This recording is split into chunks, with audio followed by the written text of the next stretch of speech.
तेन्ना एक 5 kVA जर तांकां करंट जाय जाल्यार तो तितलेच मागता आनी मागीर सबसिक्वेंटली तो प्रत्येक मशिनरी घेता म्हणजे वॉशिंग मशीन घेता, फ्रीज घेता, बाकीचे घेता सगळें आनी त्या खातीर 5 kVA जाल्यार 10 kVA जाता. पूण ट्रान्सफॉर्मर तसोच उरता. अशें जेन्ना 100 200 फ्लॅटांनी हें वाडयता तेन्ना ताची कॅपेसिटी ट्रान्सफॉर्मराची वाडपाक जाय आनी त्या खातीर फ्लक्च्युएशन ऑफ करंट जाता आनी त्या खातीर आमी सिरियसली घेतलां हें सगळें करपाक. कशें कितें हें जातलो डेटा तागेलो? ऑफकोर्स तातूंत कितें व्हडलोसो हें नासता, तांकां फक्त रजिस्ट्रेशन फी तितली भरपाची, बाकीचे सगळें एज पर बील हरशीं जाल्यार बिलां येतात ताका.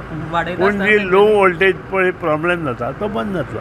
तेंच्यांनी वाडयता आसतना तुमकां इंटिमेट करून आमी तितलो लोड मागीर एक्स्ट्रा हें करूंक शकता किंवा ट्रान्सफॉर्मर सेंटर आनी घालूंक शकता.